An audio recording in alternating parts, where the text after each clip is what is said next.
Hello friends, good morning. Welcome to our channel Target with Lalan Sharma.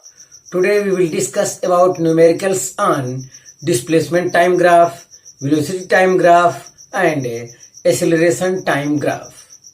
आइए देखते हैं पहला question. A ball is thrown vertically upward. Which of the following graph represents velocity time graph of the ball during its flight? Yes.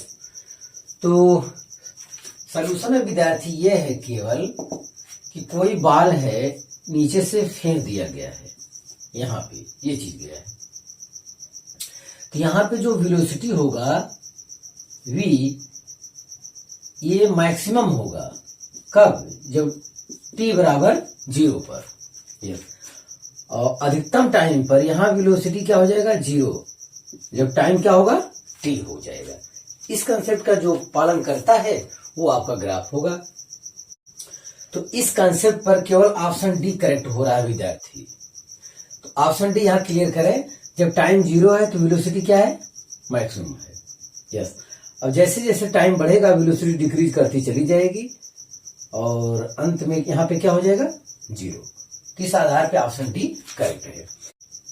बाकी सब option velocity time graph से related नहीं है. तो क्वेश्चन 2 देखा जाए. The graphs between the displacement x and time t for a particle moving in a straight line is shown in figure during the interval OA, AB, BC and CD. The acceleration of the particle is. देखिए यहां पे हमें दिया है displacement, ये time और ये graph दिया हुआ है और इसमें एक्सेलरेशन बताना है. कहां पे क्या होगा, कहां पे पॉजिटिव होगा, कहां पे नेगेटिव होगा, कहां पे 0 होगा, ये चीज आपको बताना है. तो OA में देखिए O से A तक वर्टिकली ये डाउनवर्ड हो रहा है. तो displacement time graph represents velocity. तो v equal to tan theta हमारा आया था. तो यहां से आप देखें जैसे टेंजेंट यहाँ पे खींचेंगे फिर यहाँ पे, तो जैसे O से A तक जाने पर क्या हो रहा है? एंगल डिक्रीज कर रहा है. एंगल डिक्रीज कर रहा है तो जाहिर वेलोसिटी डिक्रीज करेगा. जब वेलोसिटी डिक्रीज करेगा तो यहां से यहां तक जाने में एक्सेलरेशन क्या होगा? निगेटिव होगा. तो एक्सेलरेशन O से A के लिए एक्सेलरेशन निगेटिव B में भी है और D में भी है. तो अभी तो ये भी सही है. आगे बढ़ते हैं. A से B तक चेंज इन पोजीशन नहीं हो रहा है. टाइम के रिस्पेक्ट में चेंज इन पोजीशन नहीं हो रहा है. यस. यहां से यहां तक ये स्ट्रेट लाइन में है तो वेलोसिटी कांस्टेंट हो गया तो एक्सेलरेशन 0 हो जाएगा. यस. तो नेगेटिव हो गया, 0 हो गया. अब B से C तक देखते हैं. यहां अगर यहां पे आप टेंजेंट खींचते हैं और आगे खींचते हैं तो यहां पे थीटा इंक्रीज करेगा. जब थीटा इंक्रीज करेगा तो वेलोसिटी भी इंक्रीज करेगा. यस. तो यहां पे जो एक्सेलरेशन आएगा B से C के बीच वो पॉजिटिव आएगा. यस. ये नेगेटिव हो रहा है, ये 0 हो रहा है, ये प्लस हो रहा है. C से D के बीच जाइए. C से D के लिए ध्यान दिया जाए. C जब इस टाइप का कहीं आ जाता है, जब एंगल ये हमेशा कांस्टेंट हो जाएगा, कहीं भी लेंगे हर जगह थीटा क्या हो जाएगा? कांस्टेंट. तो v equal to tan theta है. जब थीटा कांस्टेंट है तो वेलोसिटी कांस्टेंट रहेगा. जब वेलोसिटी कांस्टेंट रहेगा तो एक्सेलरेशन क्या रहेगा? यहाँ पे 0 रहेगा. यही चीज आपको बताना है विद्यार्थी. तो इस नियम का पालन जो भी करता होगा वो आ जाएगा. देखिए यहाँ लिखा OA, AB, BC, CD. तो ये देखिए OA निगेटिव यहाँ मिल रहा है, AB 0 यहाँ मिल रहा है, BC पॉजिटिव यहाँ मिल रहा है, CD 0 यहाँ मिल रहा है. तो इस आधार पर ऑप्शन बी करेक्ट होगा. तो हाँ विद्यार्थी, इसे आप कॉपी कर लीजिए. तो फिर कुछ और ग्राफ बताते हैं.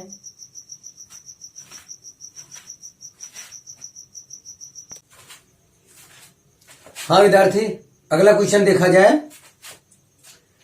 The xt graph shown in figure represents. xt मतलब डिस्प्लेसमेंट टाइम ग्राफ को रिप्रेजेंट किया गया है. इसमें कौन सा करेक्ट है ये बताना है. कांस्टेंट वेलोसिटी, बिल्कुल ठीक बात है. तो ये v इक्वल टू क्या होता है? tan थीटा आएगा. Displacement time graph represented velocity v equal to tan theta. तो थीटा यहां तक तो ठीक है ग्राफ, लेकिन इसके बारे में यहां चर्चा नहीं किया गया, इसलिए गलत है। ऑप्शन बी देखा जाए, velocity of the body is continuously changing, तो ये भी आपका गलत है। यहां से यहां तक तो वेलोसिटी चेंज नहीं हो रहा है। सी इंस्टैंटेनियस वेलोसिटी, तो ये भी आपका गलत है। लास्ट वाला ऑप्शन देखा जाए, the body travel with constant speed, तो यहां से ओ से ए तक बॉडी जो है कांस्टेंट स्पीड से ट्रेवल कर रहा है। v equal to tan theta, तो हर जगह थीटा कांस्टेंट है, तो वेलोसिटी कांस्टेंट है, वेलोसिटी कांस्टेंट है तो स्पीड भी कांस्टेंट रहेगा। अप टू टाइम t1, मतलब t1 तक की बात कर रहा है ये, कि स्पीड क्या है, कांस्टेंट है, एंड देन स्टॉप्स, तो ये विद्यार्थी ऑप्शन बी इज करेक्ट। और उसके बाद यहां पे क्या हो जाता है, स्टॉप, बॉडी रुक जाता है, क्योंकि यहां टाइम बढ़ाने पर भी इसके पोजीशन में चेंज नहीं होता है। जो पोजीशन है ये चीज, ये चेंज नहीं हो रहा है, टाइम बढ़ने पर भी पोजीशन चेंज नहीं हो रहा है। तो यहां से आगे जो आपका ग्राफ है, यहां पे बॉडी रुक गया है, तो ऑप्शन डी इज करेक्ट है विद्यार्थी इस आधार पर। क्वेश्चन 4 देखा जाए, a lift is going up, the variation in the speed of the lift is as given in the graph, what is the height to which the lift takes the passengers. Yes, तो यहां figure बना हुआ है, ये velocity है, time. विद्यार्थी velocity time graph की जो स्लोप होती है वो तो एक्सेलरेशन को रिप्रेजेंट करता है, लेकिन यहां कोई एक्सेलरेशन वाली बात है नहीं, क्योंकि सब मीटर में यूनिट दिया है।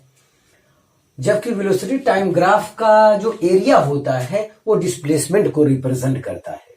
तो यहां देखिए, समझाने का आपको बताएं, XVA लिख लीजिए। जब डिस्प्लेसमेंट टाइम ग्राफ दिया हो, वेलोसिटी फाइंड करना हो, तो स्लोप वहां देखा जाता है, और वेलोसिटी टाइम ग्राफ दिया हो, एक्सेलरेशन फाइंड करना हो, तो वहां स्लोप देखा जाता है। यस, एक्सेलरेशन टाइम ग्राफ हो और वेलोसिटी चाहिए तो वहां पे एरिया देखा जाता है, और वेलोसिटी टाइम ग्राफ है, आपको डिस्प्लेसमेंट चाहिए तो यहाँ क्या देखा जाता है, एरिया देखा जाता है। अगर आप इधर से इधर चलते हैं तो स्लोप, इधर से इधर चलते हैं तो एरिया। वेलोसिटी टाइम ग्राफ का एरिया डिस्प्लेसमेंट को रिप्रेजेंट करेगा, तो इसका केवल हमको एरिया निकालना है विद्यार्थी। तो यहां पे देखा जाए तो ये इस टाइप से जब आगे बढ़ेंगे तो स्लोप होगा, इधर से इधर आएंगे तो एरिया निकालना पड़ेगा। जैसे अगर इक्वेशन दिया रहता है तो हम लोग इंटीग्रेशन मेथड से डिस्प्लेसमेंट फाइंड करते हैं, अगर वो ग्राफ में है तो जाहिर कि एरिया निकालना होगा। तो ये चीज है, तो इसका एरिया ही क्या हो जाएगा, डिस्प्लेसमेंट हो जाएगा। तो एरिया निकाला जाए, एरिया में ये ट्रेपीजियम बन रहा है, तो 2 पैरेलल साइड का सम करेंगे। तो यहां पे देखिए, ये एक है 12, अगला पैरेलल साइड ये हो जाएगा, 2 यहां से घटाइए, 2 यहां से, तो हो जाएगा +8 इंटू ये परपेंडिकुलर, परपेंडिकुलर आपका हो रहा है 3.6 अपॉन 2। ये होता है ट्राइपेजियम का एरिया का फार्मूला। पैरेलल साइड का सम करते हैं, परपेंडिकुलर डिस्टेंस से प्रोडक्ट करते हैं, अपॉन 2 करते हैं। तो ये हो गया ये 20 इंटू 3.6 अपॉन 2, ये हो गया 10 इंटू 3.6 इक्वल टू 36 मीटर। तो इस आधार पर विद्यार्थी ऑप्शन सी इज करेक्ट। तो आप इसे कॉपी कर लीजिए, तो फिर कुछ और ग्राफ हम देते हैं।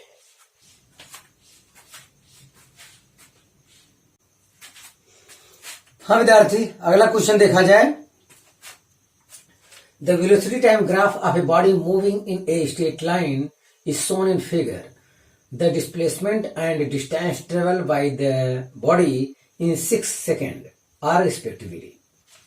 तो विद्यार्थी यहां पे वेलोसिटी टाइम ग्राफ को रिप्रेजेंट किया गया है।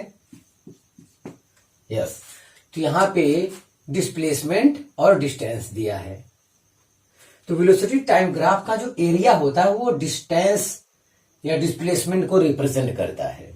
ध्यान दें, तो पहले डिस्प्लेसमेंट का है, बाद वाला डिस्टेंस का है। तो पहले ऐसे ही ऑप्शन देख लिया जाए विद्यार्थी। तो जो कॉन्सेप्ट हम लोग जानते हैं डिस्टेंस, देखिए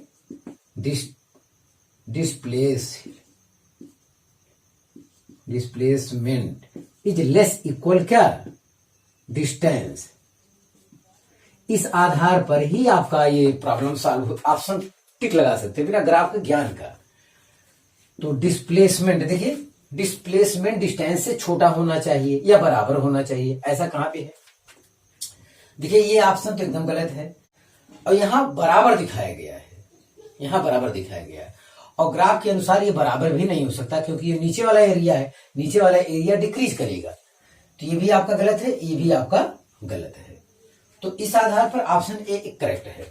अब कंसेप्ट समझिए, एरिया में विद्यार्थी ध्यान दें, अगर आप डिस्टेंस निकालते हैं तो टोटल एरिया ऐड होगा, लेकिन अगर आप डिस्प्लेसमेंट निकालते हैं तो डिस्प्लेसमेंट वेक्टर क्वांटिटी है, जो ऊपर वाला होगा वो प्लस लिया जाएगा और जो नीचे वाला एरिया होगा वो माइनस निकाला जाएगा डिस्प्लेसमेंट के लिए। ध्यान, तो इसका एरिया देख लो, टोटल एरिया निकाल लो इसका, चलो A1 नाम देते हैं, इसका एरिया हो जाएगा 4, ये हो गया 4 इंटू 2, 8 आ गया, यस। चलो A2 निकाल लेते हैं, A2 मतलब ये वाला, ये हो जाएगा 2 इंटू 2 4 आया, यस। A3 देख लेते हैं, A3 ये भी 2 इंटू 2 ये भी 4 आ रहा है, ये भी 4 आ रहा है, यस। लेकिन डिस्प्लेसमेंट के लिए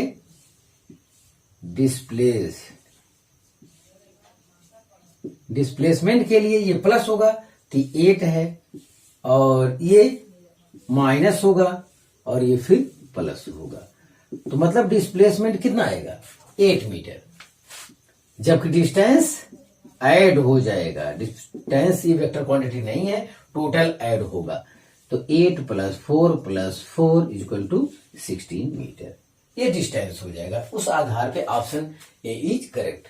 तो हम समझते हैं विद्यार्थी आप ये हमारा कंसेप्ट समझ चुके होंगे। तो वेलोसिटी टाइम ग्राफ की जो एरिया होती है वो डिस्प्लेसमेंट को रिप्रेजेंट करती है। डिस्प्लेसमेंट डिस्टेंस दोनों दिया है, तो डिस्प्लेसमेंट में जो एरिया एक्स एक्सिस के नीचे पड़ेगा उसे सब्ट्रैक्ट करना होगा, जबकि डिस्टेंस के लिए टोटल ऐड करना है, बस उसमें साइन की कोई जरूरत नहीं है। तो क्वेश्चन नंबर 6 देखा जाए विद्यार्थी, velocity time graph curve for a body projected vertically upward is. कोई बॉडी है उसे वर्टिकली अपवर्ड फेंका गया है, तो उसके लिए कौन सा पाथ बनेगा? वो पैराबोला होगा, वो इलिप्स होगा, वो हाइपरबोला होगा, वो स्ट्रेट लाइन होगा। तो अभी हम लोग पढ़ चुके हैं विद्यार्थी, वो क्या होगा? स्ट्रेट लाइन वाला ग्राफ होगा ये। देखिए t बराबर जब 0 है तो वेलोसिटी क्या है? मैक्सिमम। किसी ऑब्जेक्ट को जब फेंकेंगे तो यहाँ v क्या होगा? मैक्स होगा, और यहाँ पे जाके v 0 हो जाएगा, यस। तो यहाँ वेलोसिटी मैक्सिमम है, जैसे जैसे आगे बढ़ती जाएगी वेलोसिटी डिक्रीज करता चला जाएगा, और लास्ट में हाईएस्ट पॉइंट पे क्या हो जाएगा? 0 हो जाएगा। तो इस आधार पर ऑप्शन डी इज करेक्ट है विद्यार्थी। तो आप इसे कॉपी कर लीजिए। तो फिर आगे का ग्राफ देते हैं।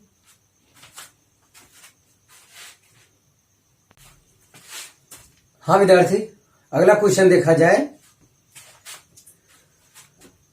The displacement time graph of moving particle is shown below.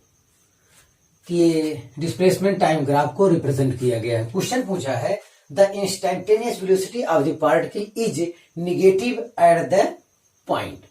तो इंस्टेंटेनियस वेलोसिटी किस पॉइंट पर जो है नेगेटिव होगा, ये आपसे पूछा गया है। डिस्प्लेसमेंट टाइम ग्राफ का जो स्लोप होता है वो वेलोसिटी को रिप्रेजेंट करता है। तो v इक्वल टू क्या आएगा? tan theta. यहां देखा जाए थीटा का मान जहां 90 से बड़ा होगा वहीं वेलोसिटी आपकी क्या हो जाएगी? नेगेटिव हो जाएगी। तो यहां टेंजेंट अगर खींचते हैं तो यहां क्या होगा? यहां वेलोसिटी 90 से छोटा है तो पॉजिटिव आएगा। यहां पे स्ट्रेट लाइन है तो वेलोसिटी कांस्टेंट रहेगा, यस। और ई पे देखते हैं, यहां पे अगर टेंजेंट खींचते हैं तो ये एंगल 90 से बड़ा हो रहा है, ये एंगल 90 से बड़ा हो रहा है। तो 90 से बड़ा हो रहा है तो जाहिर है ई पर जो है वेलोसिटी आपका क्या हो जाएगा? नेगेटिव हो जाएगा। तो ये इस आधार पर ऑप्शन डी इज करेक्ट। और अगर आप एफ की बात करते हो तो ये भी क्या होगा, अगर इस पे टेंजेंट खींचते हैं तो ये 90 से छोटा बनेगा, पॉजिटिव होगा, तो वेलोसिटी यहां भी नेगेटिव नहीं होगी। केवल ई पॉइंट पर जो है इंस्टेंटेनियस वेलोसिटी क्या होगा, नेगेटिव होगा। ध्यान दें। लास्ट क्वेश्चन देखा जाए 8वां, which of the following velocity time graph represent uniform motion. तो slope of velocity time graph represented acceleration, तो स्लोप नहीं है, और वेलोसिटी टाइम ग्राफ की एरिया जो होती है वो डिस्प्लेसमेंट को रिप्रेजेंट करती है, ये भी यहां बात नहीं है। ये कह रहा है यूनिफॉर्म मोशन कहां पे होगा। यस, तो यूनिफॉर्म मोशन t बराबर 0 पर वेलोसिटी v है, और t बराबर आगे बढ़ने पर भी v है, t बराबर आगे बढ़ने पर भी v है, तो इस आधार पर ऑप्शन ए इज करेक्ट। यहाँ पे टाइम इंक्रीज करने के बाद भी वेलोसिटी चेंज नहीं हो रहा है, तो ये यूनिफॉर्म मोशन का केस है। यस, तो हमेशा वेलोसिटी का मैग्नीट्यूड जो है हमेशा क्या आएगा, कांस्टेंट आएगा, तो ये ऑप्शन ए इज करेक्ट है। और ये दोनों तो एकदम गलत हैं। और लास्ट वाला क्या है, लास्ट वाला वेलोसिटी इंक्रीज करेगा लेकिन टेंजेंट है, तो वेलोसिटी टाइम ग्राफ का जो स्लोप होगा वो एक्सेलरेशन को रिप्रेजेंट करेगा, यहां पे एक्सेलरेशन कांस्टेंट होगा, जबकि पूछा नहीं गया है। यस, तो हाँ विद्यार्थी, आप इसे कॉपी कर लीजिए। आज बस इतना ही, आप मेहनत से पढ़ाई करते रहें। All the very best.